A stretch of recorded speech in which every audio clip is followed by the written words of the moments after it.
Well, hey, everybody. Here we are in a dual recording with the amazing Lisa Gunshore and Katie Silcox. So, this is going to be on both of our podcasts. Lisa, what is the name of your podcast? Is it still Buddhist Biohackers? Yes, it is. The Buddhist Biohacker.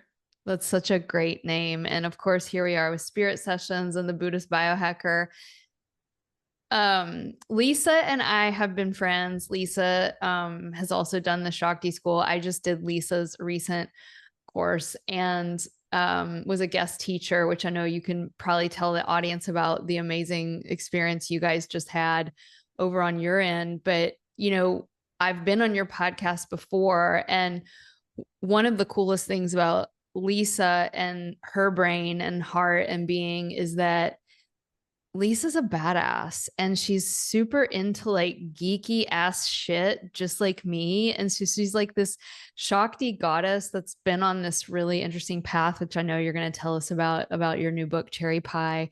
But you're also like really into like AI and like interesting ways of seeing reality. So I definitely want to dig into that for the listening audience. I think it's like something on my mind and a lot of people's minds around like how we find the depths of soul within this new era that is not going to stop of artificial intelligence. So but first, Lisa, tell us about your new book, Cherry Pie. I see it in the background. Yes, there it is right behind me. And thank you, Katie. That's such a sweet introduction. And I've just really enjoyed connecting with you. I loved Shakti School and my experience with Shakti School. And as soon as you opened that very first opening circle of level 1, I knew I wanted to connect with you more. And there was more I wanted to learn from you and about you. And so I've just been so honored to have you on my podcast and your willingness to connect, even if I don't have a million followers and all those things. Like, I just love that. That's the sisterhood that I think Shakti School represents. And yeah, my book, Cherry Pie, has been so many years in the making. I'm sure you know from your own books. And I want to say too, I think when, I read Happy, Healthy, Sexy, like when I was in Shakti School, but when I started reading Glowworthy, I was really blown away by the parallels of our experiences and our thoughts about things. And, definitely want to get into that with you today too. And so I don't think my story is much different from yours. And maybe the whole point of us writing these stories is so that we can connect with all the other women who are in the same place, which is, sex and love exist with spirituality. And I really was exploring my own sexuality and dating and boyfriends and heartbreaks while I was also following the Dalai Lama around and having these blissful experiences and going to new locations I'd never been to and having these profound shifts in my awareness, which ultimately were not easy, right? I mean, there's a joke, with the Tibetan people that go to all of these initiations that if you go to see His Holiness, your life's about to fall apart. Mm-hmm. And I literally just started tearing up, guys. Like, wow. yeah. And it was funny. It does.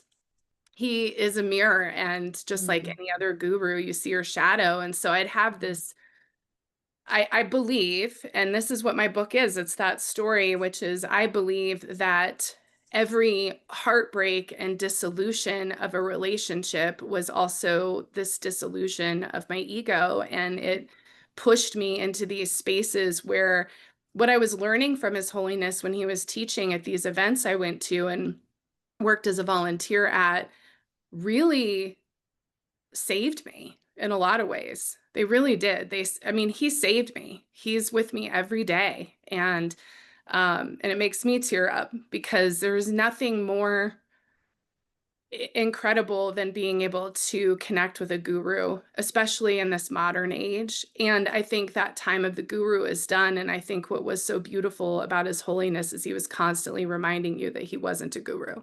Mm-hmm. And that, he didn't want you to just follow him. He wanted you to focus on the clear light mind and Tantra. Mm-hmm. And so that's where you wrote something in your book, and I'm going to bring it up right now, which is, oh, Lord, I know. Well, it's just it's just amazing. I'm just blown away by the parallels. But you asked a question in your book in the Broken chapter, and you said, could a spiritual path really coexist alongside the things that felt most natural and important to me? Mm. And I just sat with that question in your book for like 2 hours crying, to be honest with you, because that's it. Mm. We're not, I think people think that spiritual people, teachers, women, men, all of it, are sitting like on mountaintops, like we're real people. We have sex, we have love, we have life. And I'd love to hear more about what that prompt was for you in that book, in your book, and Yeah. what you think. Thank you. Yeah, thanks for opening that up. I mean, there's so much there when what you were saying just to unpack. And, you know, Lisa and I sent each other 5 or 6 questions. This will probably be enough to get us through an hour of deep content. And going back to this place in you and me that feels this deep sense of love and reverence for our teachers, and you know, the intimacy that I've had with the woman that I've been studying with for 7 years. I've mentioned her many times. She's been a guest on the podcast, Crystal Mortensen. She's who I've dedicated the book to. Has been the most natural, real friendship with a regular person that has the ability to hold space and compassion for the most unsavory parts of me. And in her capacity to see the unknown and unseen blind spots that I have and to hold them with grace, I've been able to have this incredible karma in this lifetime to be able to see my blind spots through someone else's eyes. And had I not had that witness that I deeply trust, I don't think my journey of healing would have gone as quickly. In fact, I know it wouldn't have, because all of us are really adept, and our egos are really adept at keeping things hidden from ourselves. And it's not like we're these wily coyotes. I mean, we are, but we're also trying to protect our fragile hearts. And so the ego formation, while necessary for psychological development, is also really adept at keeping things the exact same way they've always been and always been in our families. And so having this light shine on them and having all this love and compassion and non-judgment and trust has been epic. And I will never cease to sing the praises of a good therapist or a great teacher, right? But then, Lisa, when you say that word guru, I can literally feel my skin crawl and my system shut down. I'm just going to be dead honest, because I also have been involved in situations where it's like, it wasn't that, right? And so many of what we might label as gurus get caught on their own spiritual trip and egoic trip. And I'm not, and it's like, there's a lot of harm that's been done, as we all know. And you are very, very awake to that. And you even said like the era of the guru is over. I believe that as well. I think it's the era of the Sangha, right? The loving community. And so, but we can't throw the baby out with the bathwater, right? Because by actually dissolving my relationship to a lot of things that I had outgrown, let's just say it like that, I was able to find this like really awesome therapist who became the teacher I was waiting for, but she didn't have holy robes or mala beads or mantras or any of that. Yeah. And so just to put it out there around what you said, you know, that's the whole guru piece and where I am with it right now. How do we accept teachers and accept our deep need for mentors and elders, while at the same time not getting caught in what's so easy to get caught in, which is a projection, which is I desperately want a mommy and a daddy or both, right? And so now I've got this person that I am projecting all of my own goodness and enlightenment and mommy and daddy needs, and letting them be that mirror of that for me, which might play a role, right? But but not getting caught in that delusionment. And then your second part was like, can we allow the things of this world? And I think it goes hand in hand with the guru question, to the natural things that we love and enjoy be a part of our spiritual awakening and evolution. And I'll throw it back to you. I mean, that's Vajrayana Tantra. Like I've got behind me, like this Mantra, like the third path, which is considered the most advanced path in Tibetan Buddhism, is the one where you do just that, where every single moment of your life and everything you do in the worldly realm actually is the portal into awakening. And maybe this will take us into your book a little deeper. And it's actually going back to what you said about your life falling apart with a great teacher. It's the things that you hate about yourself in your life. It's the things that you hate about your past. It's the emotions that you run from through our addictions and compulsions and afflictions that are actually the doorway into the awakening. Yes. Yes. And I think not only are they the doorway to awakening, but they are the guru. That's it. That's it. They actually are the energy of awakening. Yes. If you do it right. Yeah. Well, if you're willing to do the work. And I think that is such a cliche thing to say at this point, for those of us who are doing work like this. But self-inquiry, I mean, it's where it's at. And if you're not willing to ask yourself the tough questions, and I think that I'm blessed. I have a teacher, Julie Hoyle, and she's been on my podcast so many times I can't even count. And I've been so blessed to be able to share with her. When you speak of your teacher, I immediately thought of her. Also, the trust, the camaraderie. She followed a guru and left that path and put it all down. And she is the reason I even knew what shadow work was. And but once you start to crack open the box, and I'll never forget it. I'll never forget it. I have a temper. I get angry still to this day. You know, it doesn't go away, right? It just gets easier to figure out what's going on. You know, you're angry for 30 seconds instead of 5 days. But I remember her saying to me, like, you need to ask what anger is really doing for you, because it's doing something. And you know, I sat with that for several days and journaled about it. And finally, I thought, well, what happens when I get angry? Oh, well, I'm a Scorpio. So when I get angry, I don't want anyone around me. And I make it very clear that I am closed off to the world. And it just clicked. It was like, oh, anger is a boundary that I'm not providing for myself. How great is anger? And that moment, that was probably 2009, was it. That was the moment where I understood exactly what you're saying, which is the pain, the anger, the anxiety, the sadness, the heartbreak, the disillusionment, the shame, the guilt, the resentment. It is our greatest teachers. It is the pearls in the pearl necklace. Like, it's why I have a pearl necklace on the cover of my my book, is because those pearls of wisdom are coming from these parts that are so easy to shame, deny, say are wrong or bad, and instead of acknowledging what's really happening there and how we're actually suppressing our joy.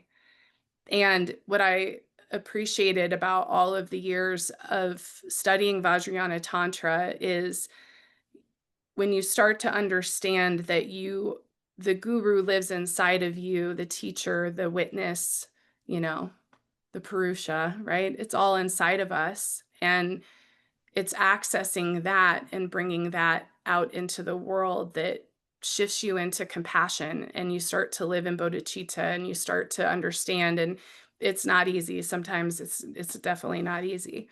And other times I can watch myself come into that understanding and shift into compassion, even in a difficult conversation, and it all dissolves, you know? So those moments exist. And I think it's so important that we're willing to ask these tough questions of ourselves. Why am I angry? Why am I unhappy? Where is my joy? because when you dig into that truth, the satya, it rises and the awakening occurs. Yeah. I love everything you said. I'm thinking of our audience, and I just want to like dig a little deeper into the practicality of working with emotions. We've talked about it endlessly in the Shakti School and on the podcast, but like one of the things that I've been realizing lately with my own energies and emotions is that I thought that I was really good. I struggled a long time. Anybody that's listened to me or read the books is like, yeah, fear was my great nemesis, right? Arch enemy number one, anxiety, fear. Then I've realized that anxiety is actually the opposite of fear. It's the running from fear. It's the fear of fear. It's the fear of feeling fear. And in the Vajrayana tradition, the essence of fear is pure joy. And I realized, dang, I'm really bad at feeling fear. I actually suck at it. I'm really good at the reaction to fear, which is called anxiety. Mm-hmm. And then I got really pretty good at feeling fear. And I was like, bring it on. Terror, let's do this. Yeah. Open, open, open, open. And as I began to open to the raw feeling of fear, and it's super hard, guys, by the way, sometimes I needed support around that. And I could find the courage and bravery to be able to be with it, even though it's never fun. Right. And then I realized, oh, wow, like now that I'm not living in a cloud of reactive fear, now I can feel all the sadness that's here and the grief. And then I was like, okay, I'm starting to get better at feeling that, right? The raw feeling. And in the Tibetan tradition, it says the essence of sadness is pure compassion, empathy for others. That it's just like, wow, right? And then we get to anger. And in the Tibetan tradition of Tantra, the anger is the hell realm. It's the claustrophobia. It's the dark night of the soul because it makes us feel so trapped and that it will never change. And lately, anger has been the one I've been working with the most because this is the crazy part. Like, if you hung out with me, you'd be like, girl, you got some anger. Like, you're a little irritable, you're spicy, you're feisty, it's true, right? And so you might think, oh, anger is easy for those of us that might appear a little more pitta on the surface. But what I'll shout out to all my fire ladies, like we're actually not good at feeling angry. We're good at being a little spicy and irritable or, barky and bossy and critical, but that's not anger. And what I've been realizing lately is that I have a really hard time feeling it. I feel wrong to feel it. I feel scared to feel it. I actually can't even find it. Mm. And then that's where, methodology comes in. And in Ayurveda, it says that you can't juice an unripened mango. And so how do you get your anger ripe? You wait till the moment when you feel it, that irritability, that reactivity, that effing bee that said this to me, that stupid mean girl shit, reality TV shit we all love to watch because it's actually, we can't feel it. And reality TV mean girl shit gets us in touch with it in this tiny superficial way. And so just everyone out there listening, like the next time you feel that anger rise up or that irritability or that self-criticism, like that's a sign that the mango's ripe. And if you can actually just taste it, you can start to get better at feeling it, which ironically leads you to being the essence in the essence of anger, which the Tibetan tradition says is, get this is bananas, clear seeing wisdom. Mm-hmm. How do you, Lisa, like tap into really feeling these goddesses in your practice? Was it something like that? Well, this is so wild because I'm on an anger train right now. Nice. She's so nice too. When you really feel your anger, it actually makes you such a nicer human. Oh yeah. And so that was going to be my question for you too, is like, what's your go-to? I'll throw out a few things because I want to know what you think too. Sure. A few things. One, I'm a big biohacking nerd, so I've had my whole genome done. And guess what? My liver is the biggest Polymorphism. So what that means out there for everyone who doesn't know is that my genetics are a little handicapped. They're a little off kilter. They're not quite functioning the way that they should. And I say should, but you know, they're doing what they're meant to do. And everyone has it, Right? by the way. Exactly, Yeah. exactly. So my liver is a challenge. Well, what's the liver? Well, it's anger. So, my go-to, so I worked with Indra for a really long time. When you talk about gods and goddesses Mm, and that energy of the lightning and the electricity of like, you know, just letting that all out of me, mm, all that electrical energy. And I think that's related to, you know, the panic attacks I was having in my 30s and things like that. You know, it was like electricity, right? It's like my it neurological is. system was like lit up. And I could go on and on about that because I think there's also this receiving of this light code energy that we have happening on Mm, our planet as the planet is evolving and the solar energy is changing. And the more light we allow in our body, the more DNA we're activating. You know, here comes the shaking and the quaking, right? It's happening on the planet, it happens in our body. And so all of that to say I worked with Indra for a really long time to allow the shaking and the quaking and the lightning bolts and all these things to fly out of me.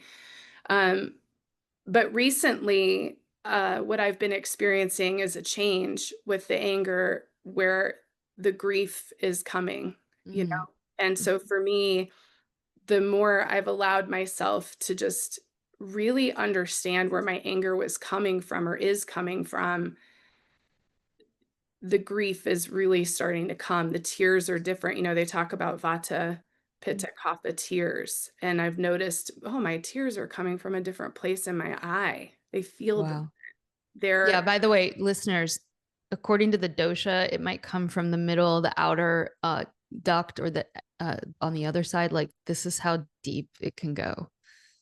yeah. And it's changed. And I've noticed that. So for me, my go-to right now is I've started like in the last week Mm, to work with some castor oil packs on my liver mhm, mhm, in conjunction with some journaling and some self-inquiry around the anger and what's happening with my liver. mm, And I've also started taking some herbs to support my liver. And so, you know, mm, just to share, both of my books are about the connection of our physical and our spiritual and our emotional state. And so for me, as I'm working with these physical components, mhm.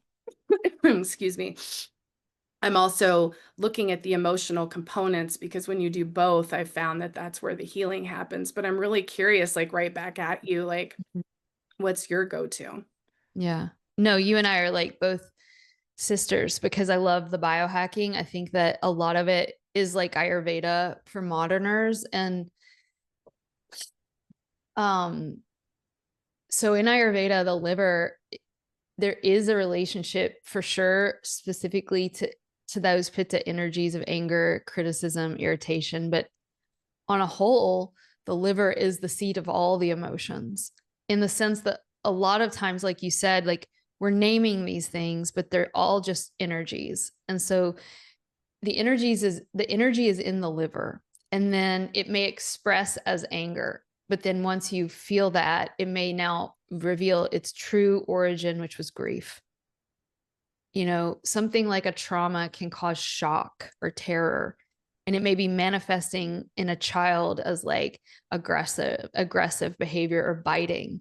And then when you get to the root, it was shock, right? And so I think it's helpful for those of us out there doing this work of somatic healing, which is just a new way of saying everything we've been talking about for thousands of years: soul retrieval, shamanism, first principles Ayurveda is shamanic. These soul retrievals um, reveal that it's all just energy, right? They're just wearing different masks given whatever adaptive mechanisms or maladaptive mechanisms that we took on when we were young or when we were younger in other lives. And so for me, the same, like we're in the pitta stage of life, you and I, and many of our listeners. So it makes sense. Like we're in the heat of this transformational cauldron. And the same, I mean, I do a lot of things, right, to heal the liver with herbs. When I was born, Lisa, you don't know this and listeners don't know this, but like I was born with jaundice, which is a liver condition, and my skin was yellow and I had really bad colic as a baby. And so the gut and the liver have been my weak spot since day one. And you can kind of be out there like, oh man, this sucks, right? But it's also been the greatest opportunity to really work with the electrical impulse of the emotions. And so I think just stating that before to like those of you listening who are dealing with whatever you're dealing with, like it's also this opportunity. And I mean, to make it really practical, all of us are in the liver time of the year, which is summer, which we want to eat more cooling things. We want to I love the idea of a castor oil pack on the liver. Cilantro blended up in the Vitamix as a tonic for the liver is really powerful.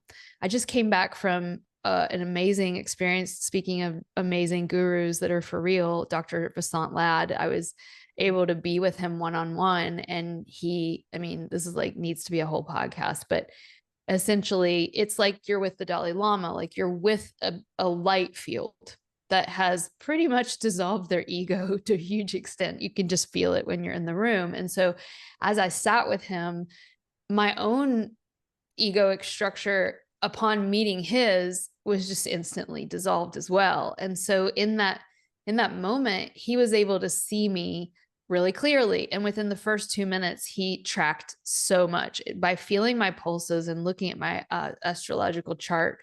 And he was like, well, what's so cool, Lisa, is he was like, you have a lot of compassion coming out of your eyes.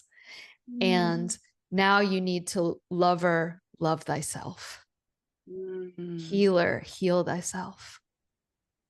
And then he told me, we're going to heal the liver.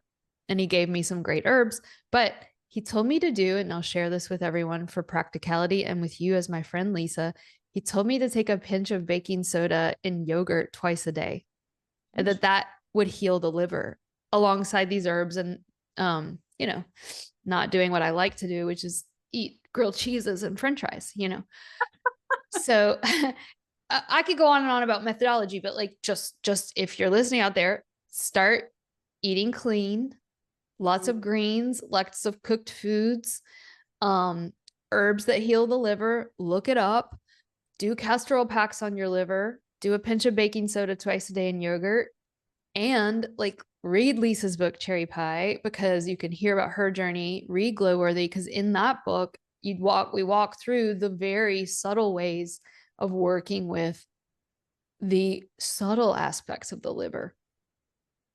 Yeah. Oh, yeah. Well, and the liver the biggest challenge is our greatest strength. And I think the liver and those challenges that I now understand are challenges from the liver. I mean, it was years of understanding my challenges with detoxification to get to the liver. Mm-hmm. But the liver is what's healing me. And the liver can regenerate itself. Yes. Yes.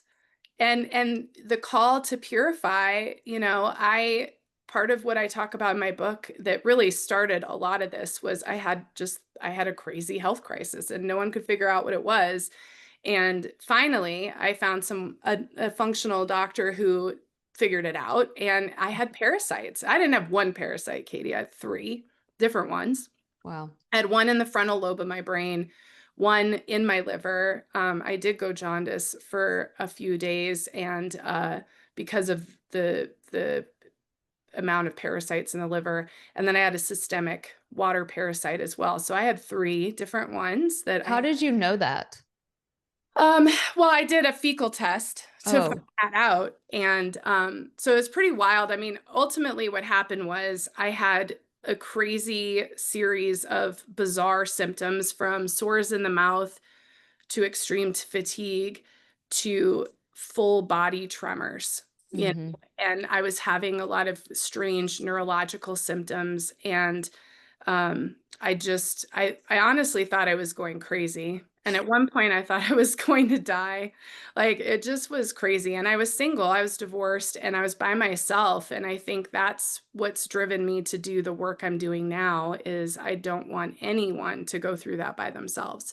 You know, if you're struggling with mysterious illness, that's I think and chronic illness and autoimmune and unexplainable things, like that's typically, I think, what leads us to the path of Ayurveda and to biohacking and all of these interesting things that are out there, right? Because we want answers.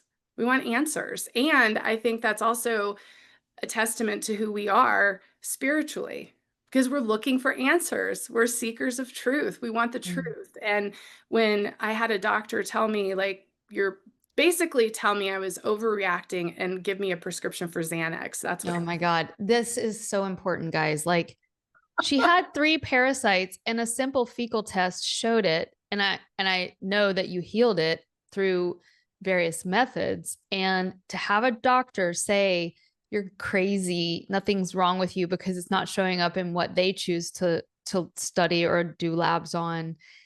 And here's a Xanax. That's really bad because some people do need a Xanax. We're not anti-pharmaceutical drugs in any sense at the Shakti School, but that's not what you needed. And that could cause such harm on your mind long term. So yes. And were you able to be like, no, I don't agree? oh yeah, I mean, Good. I walked away. I actually was very angry. Part of it was, I mean, this is getting into the weeds of it, I suppose, but I think maybe it's important to say, trust your intuition. I think it says in the very first textbook written by Dr. Ladd that our intuition is like number one over and above our experience. Did And you have a specific diet? Do you remember what fecal lab you did just in case people out there want to do one? yeah, absolutely. So I'll say at the time it was Great Plains. Now it's Yeah, that's a Ayurvedic good one. Diagnostics, and I do that. So I practice functional Ayurveda now. So for anybody out there who's interested, like go to Yeah, biohacker.com and I hit do Lisa up. testing. And I don't, Hashtag Shakti grad.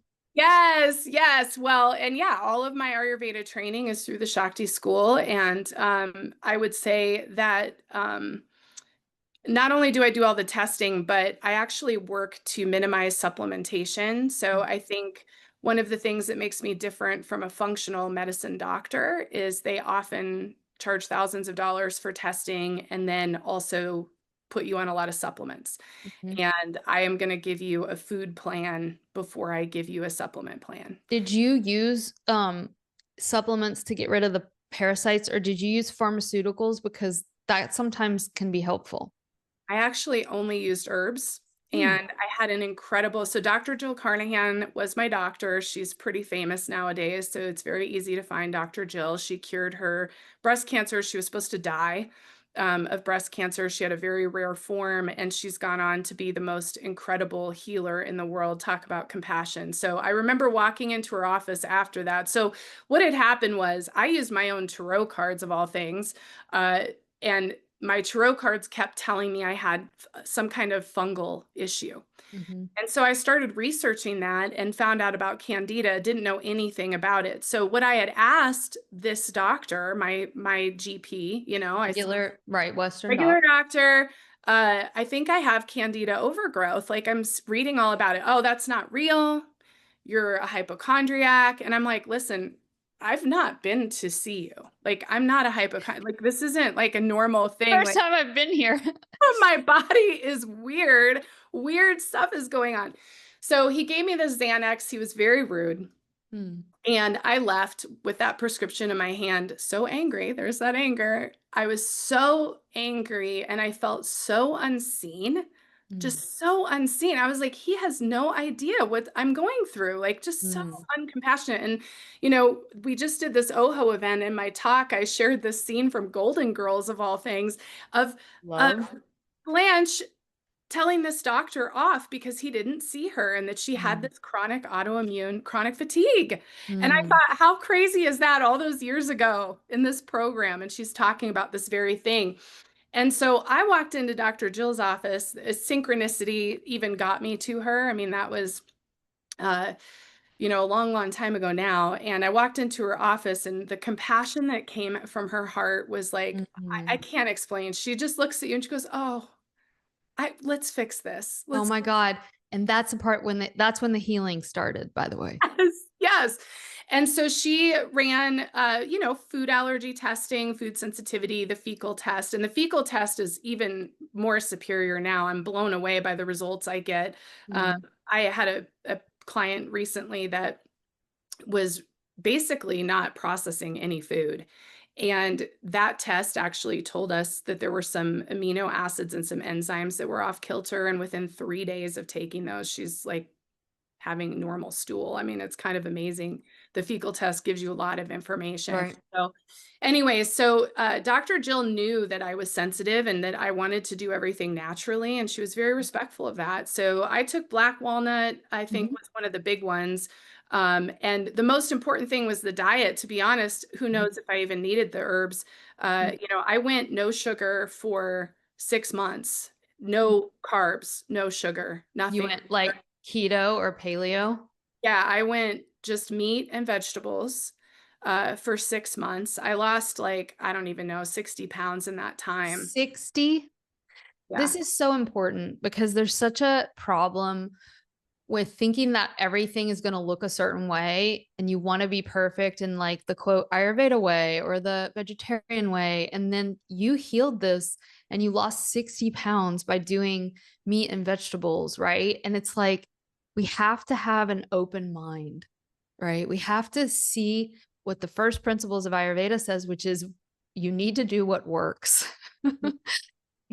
And I'm just so happy for you that and by the way, guys, there is a really great company, and I don't get any money from this, but we have a podcast coming up with the CEO, Ryan Riley, and he was the former CEO of Cellcore Biotics, which you may be familiar with. Microbe Formulas was their name before. Cellcore Biotics are friends of mine. They are so high quality, and we'll put the link in the show notes. I take that regularly, and it's antiparasiticals with everything that Lisa's talking about, the black walnut, the black walnut hull, and they use Mimosa pudica, which is this Ayurvedic herb that scrapes the gut of these parasites. So we can, like, if anybody's like, oh my God, I need to have some herbal support, I'll make sure Eva puts that in the show notes. Yeah. Yeah. That's a great company. They're That's a a great company. very high quality. And yeah, so that was what happened. I mean, I found out that, and that was one of several things that happened to me. The mold was another one. Mhm. And I just want to be clear, I want to go back to this whole idea of anger, Katie, and what makes us angry. And Let's do it. Let's shift gears. Let's get yeah, away from our poops. yeah, because the over functioning, I believe that you, Katie, are redefining femininity with the work that you're doing. Oh, it makes me want to cry. I do. It was why I signed up for Shakti School. It's why I think I found you. And I feel like there's so much distortion with femininity, and it comes with so much overfunctioning and overcommitting and overdoing and over shaming and over masculinizing ourselves, and just pushing ourselves to the 10th degree. And so I just want to share that that is the parasites. It's parasitic Mm, energy that we're allowing to feed off of us. It's, for mm, me personally, in my own direct experience, the parasites were a representation of the men that I was choosing to essentially use me for sex mm, without really connecting with me emotionally, because I wasn't connected with myself emotionally. mm. And, I used to sing to my parasites. And there's a beautiful Tao chant that I would sing to my liver every single day. And in fact, I just was trying to find it the other day because I'm like, What is it?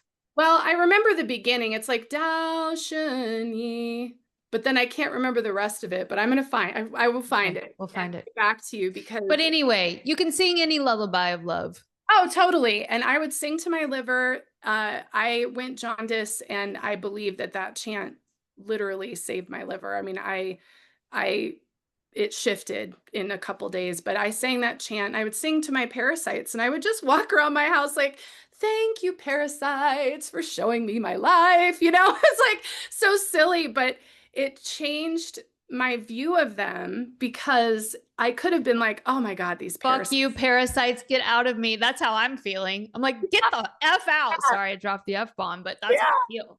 Oh, totally. And instead it was like, no, I'm going to sing. I had a yeast packet on my puja for like, I didn't even know, 3 years. Dude, I was I like, need I'm you guys to honored. understand how much I love this woman. So when I met Lisa last, not when I met her, when we met last, we were doing her conference, which by the way, you should all attend. We'll put the link in.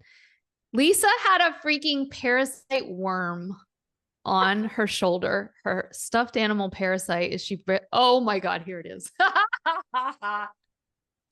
Because this, guys, we need to unpack this for a second, Lisa. Everybody out there, she has a freaking parasite puppet for those of you not watching this. And why this is important, this is the tantric practice of, quote, feeding your demons.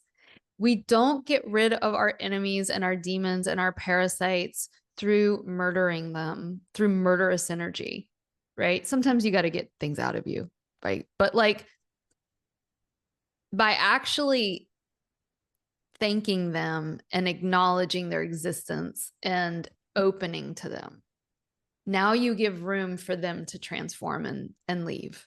And were you able to get a clear gut reading on your fecal matter, to be quite honest?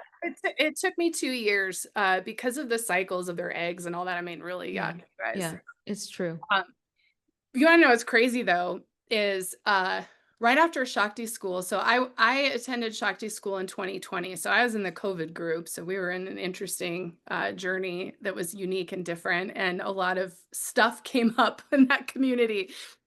But we got through it. And after that happened, and I was all over YouTube, I was doing all this stuff on YouTube. So a couple of years went by, and I went through a profound training, the quantum coaching training, which really is all about the empowerment dynamic and the drama triangle. And I love the drama triangle. By the way, remind our listeners what this is. yes, so the book is called The Power of TED, all capital TED, which stands for the empowerment dynamic. And so the drama triangle is your victim, your persecutor, and then you shift those energies. So, you want to shift from being a victim, right? All these things happening to you, to a creator, right? So And the other one is the martyr. yes, the martyr. And so this whole idea of shifting from a place of I don't create my life to creating my life. And this is a whole separate podcast too, because I'm a psychic medium. And so I've spent a lifetime, I've been doing this, will be 20 years next year that I've been working with clients, and, um, you know, people wanting to know the future. And for the last decade, I keep saying to my clients, you create your future. Like it's not. So I went and took this training because I wanted to support all of my clients in empowering them to create the future that they want. I no longer want to tell you if your boyfriend's going to call. Sorry, everyone. What I want to tell you is, what kind of boyfriend do you want? Do you want someone who's going to call you? Because that's a different choice than just asking a psychic if they're going to call. Just, Very, very good. yeah. So when that happened, and this goes back to parasites, when that happened, I had a lot of poaching happening off of my YouTube and my community. I'm sure you know, Katie, like you have podcasts and things, and some people support the project you're on and some people do not. They just take from it. And so what happened in all of this, I share that context because our physical bodies are a direct reflection of our emotional state. Guess what happened? My face broke out in these, I was so embarrassed. I actually went off YouTube for the last 2 years because I was so embarrassed about my skin. And I tried all these natural things, I was doing all sorts of different things. I was trying Ayurvedic practices to heal the skin. And I'm like, something is going on with the skin. And I knew, because of the work I've done, I knew when I figured out the emotional component of this, I was going to clear this skin issue. Well, guess what I had on my skin? Oh, just parasites again. And what were they doing? They were feeding on my face, which is my identity. So these parasites were a direct reflection of what was happening in my own work and my community and my life. And I started to look at that again because it's not a cure, and I love this whole, there's a quote that transformation is like the tide. And I think it's so true. We fall out of our stuff and we fall back in old patterns. And it's really important. And I think this is something that you drive home at Shakti School through the Ayurvedic principles, which is we are not perfect. When there's imbalance, you find balance and acknowledge the imbalance. And I think even learning what dosha really means is imbalance. I think that was one of the first talks we had in Shakti School about everybody's like, I'm Pitta, I'm Kapha, I'm this and that. Well, are you? Do you want to own that? Like, is that what you want to own? And I remember that was such an aha moment for me of, oh, like, we're naming the imbalances. We're naming, the constitution that's happening at this time, the prakriti, but that isn't necessarily, first off, it's not necessarily, what we were born with, right? And it also isn't necessarily supporting us to achieve our dharma. So it really clicked with me in Shakti School of this idea. And so going back to the parasites, they keep coming up for me when I'm out of balance. And I had my dog got parasites. Your dog. Yeah. I mean, it's like all these crazy things that just, occur in my life. And so the parasites come up when they're like, hey, your energy's being poached. You're not having functional boundaries. Mm. You got to take a look at yourself. And so sure enough, yep, skin all clear. Yeah, you look great. I want to just highlight this. Like, I think that there is this idea that you're going to sign up for something, be it our school or anything people sign up for, and the myriad of opportunities we have, and that you're going to fix yourself. And what tends to happen is that it's exactly what you said. It's like a mandala, right? When you first start spiritual journey and you first start holistic healing, you're on the outer ring. And then you come back in, and then you do it again, and you do it again, and you do it again. And it might feel like, here it goes again. Oh my God, it means I'm not healing. And it's actually that you're closer to the core of your true self, because the mandala, you're going to the inner ring, right? But you're still passing over the same stuff. I just want to say thank you for sharing that piece, though, about the parasites and the relationship to men, which is who you like to sleep with. And I do too, but it's anybody that we let into our energy body. And when I was meeting with Dr. Lad, he actually talks about this in his textbook that we use in level 1. And it's one of my favorite parts of level 1, is that in like mystical medicine, which is Ayurveda is one of many, when you allow someone to even press their hand into yours, you activate the memory, the cellular memory of your entire lineage's relationship to sexuality. And so it's not like what I grew up with, which was like, sign the sex promise card and we're going to feed you lots of pizza at the church lock-in and you're never going to have sex till marriage. It's not that. That's creepy, right? And full of guilt and shame and punishment, which is a child's way of understanding God, right? God is a mean guy who's going to mete out the approval and the punishment. That's like a 2 to 4-year-old's brain, and like how a lot of religion is still done. But the sex promise card, it's like we can't throw the baby out with the bathwater, in the sense that all of these first principles mystical traditions talk about how we need to be guardians of our sexual energy, especially women, but men too, right? That because when we interface with another in that saliva based way, right? Even kissing, right? We might roll our eyes like kissing's no big deal. Holding hands is no big deal. But when you enter into that, it awakens all of that sexual memory. And so when we talk about parasite, sometimes people are straight up energy vampires and parasites, but a lot of times it's just that we might be interfacing with the unconscious sexuality of the other, right? They may not even be a bad guy or a bad gal or a narcissist. Like, everyone thinks that everyone else is a narcissist now. It's like really a problem. Like, YouTube thinks that I really want to hear about this. I'm like, stop with the algorithm of narcissists. Like, just everybody, please stop calling everyone that you have an issue with like a narcissist. Like all of us have threads of narcissism that we have to stay vigilant to. But I do resonate with the idea of sexuality and parasitic activity. And I think when you're someone that is very open, that's our light, that's our beauty, but it's also our downside and our shadow, because in that openness, things can get in. Yeah. Oh, yeah. It's that simple. It is. And, parasites are that vampiric parasitic energy. Candida is a lack of loving the self. It's a lack of self-worth. And mold is the repressed emotions you want to deny that are kind of growing in the corner. And so, right, the swamp.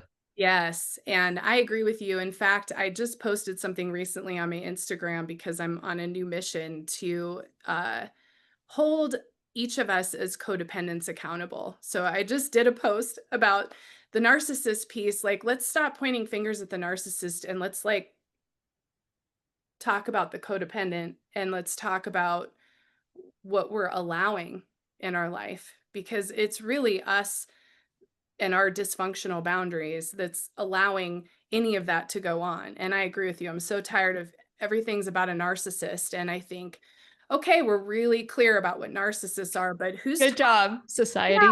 who's talking about all of us that are codependent, over functioning, especially women who are moms and teachers and lovers and caretakers. And we think we have to do it all. Maybe we want to do it all. So my question for you, Katie, is with this mandala, this spiral that we go in, I feel like the more I go in, the harder it is to pull myself out and go back out into the world. And I'm curious how you feel in your own work. I know you're pursuing more education, and I'm just curious, the deeper you go, like, how do you feel about the world and about interacting with the world and about holding that feminine torch for all of us? Like, what is that like for you as you're doing your own work? Yeah. I love this question. Just before I go into it, just to tie up the last thing on codependency and narcissism and the drama triangle, that they're in that triangle. And I think my advice to myself and other people is to do what Lisa said. And probably most of the people listening to this are more of that like soft energy of what you might label the codependent or the empath or but I've been really liberated from that label too. I think that label, at some, like all labels like the doshas, are useful until they're not, and they become ways of our ego wanting to solidify around an identity. And I've actually liberated myself from the identity of empath. And that is, I think, the next stage in the journey of healing, is that you're able to liberate from the labels because you've identified and been open to seeing the way you're all of it. You are the narcissist. You are the codependent. There are moments when you're the empath. There are moments when you're the villain. You are the victor. You are the villain. You are the martyr. You are the perpetrator. You are all of them, given whatever moment in time. If you don't think that you're all of them, ask your husband or your children or your best friend. Like, they will be like, yeah, girl, you're an empath, unless blah, blah, blah, blah, blah. So owning all of the threads of our goddesses, I think, is a way of actually being free from them, running your show. And this is like deeply archetypal. But to go back to the mandala question in the world, and I think this is a good place to tie a bow on everything we've been talking about, is there are moments in our life of spanda. Spanda means that pulsing spiral of our evolution. There are moments when the mandala expands and there's Brahmana, right? Brahma, the opening, the bigness, the growth, and in your question, the going out into the world, right? And then there are moments of, and that's the extroversion. And then there are moments of the introversion where the spanda contracts and we have that longing to be yin and internal. And that might happen during the course of a day. And that's how I practice feminine form business and feminine form Ayurveda. It's like, this is the boundary around my time. There are moments when I am busy as a little bee, and then there are moments when it has to shut down in order for me to create the slack to be able to create again. And that's just like my business life. My social life, it's the exact same way. And in Shakti School, we talk about how it's often related to your cycle of the moon and your menstruation. There's a greater cycle around this as well for women in terms of menopause. But now let's go to the spiritual body. You might be in a moment where there's this desire to hide and to not be as, quote, worldly. And that will enable you to pulse back out later. Generally, though, I have found the more that I am able to heal and regulate my nervous system and not be living through the lens of past material, the more bandwidth I have for the ridiculousness and the goofiness and the annoyance and the beauty and the bliss and the complicated outer world. The more I open and the more free I become, the more I can open and be in the world. And so when I start to feel, ugh, I hate everyone, humans are dum-dums, I don't want to go to your party, and I never want to date again, I just know that's a sign that like I do need to rest and I do need to, heal a little, take a day off or 2 days off. It's almost like a sign that I just need to actually pause. And it has way more to do with me than the world, right? And in the tradition, they talk about this like samsara is actually nirvana. It's just that we can't see it. So for the listener, samsara is all the bullshit that we're constantly recycling around doing things over and over again out in these streets, like having these repetition compulsions and getting back on the wheel of our karma tendencies. And that is hell, right? Hell can be defined as doing the same thing over and over again and expecting a different outcome. But we're all doing it to greater and lesser extents. But this thing we call samsara, if we're able to have that purification on the inside of the internal perception and vision, the thing that once was our samsara, our hell, our burden, our life, right? And when I say hell, it can also just be like the movie Groundhog Day, where nothing, quote, bad is even happening. It's just that you're doing it over and over and over again. So how do we get out of this? And the ironic answer is that we actually learn how to open into it, within it.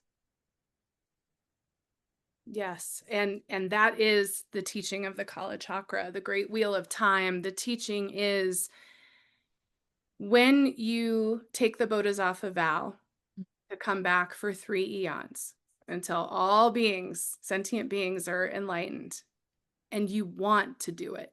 You want to be here. You don't want to leave samsara. You want to be in it. You see these difficult challenges and the Kali Yuga as this powerful teacher, and we love it. And we want to be here. We want to feel it. And we want to have this experience that is the way out of the reincarnation cycle. That is the way out. So if you're looking for a way out,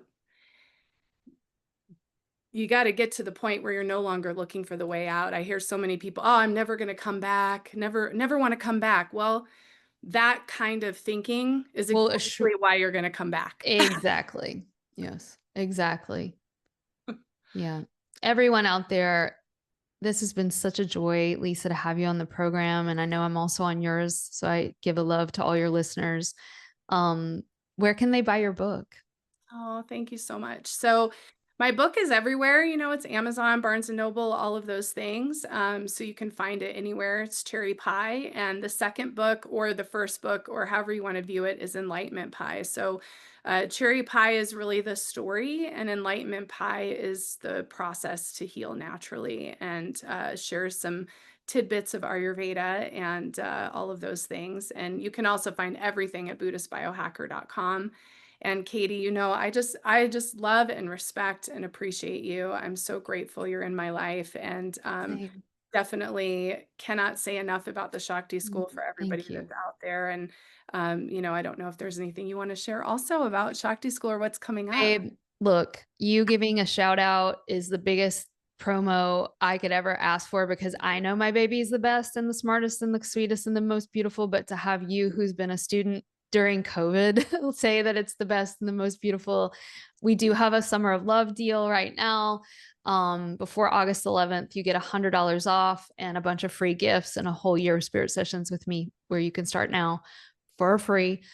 So take advantage, anyone out there. Now is the time before August 11th to get that extra early bird pricing. That would be it. Thank you, Lisa. I'll definitely be texting you later with like 6 different questions. So we might have to have you back, but thank you. And I know we'll put all the links to both of our websites and our courses and programs. If you want to work with Lisa one-on-one, we'll put all of that in the show notes, and I'm sure Buddhist Biohacker will do the same for us. And yeah. Oh, absolutely. And yeah, you're definitely more conversations to come on Buddhist Biohacker too. Likewise. I think we could talk for hours. So We definitely could. We didn't even get into the whole Ayurveda/AI conversation, but oh we'll no. do it at some point. All right. Thank I you, love you so Lisa. much. Thank you. Much Thank love. you Thank everybody you. out there. Likewise. Thank you.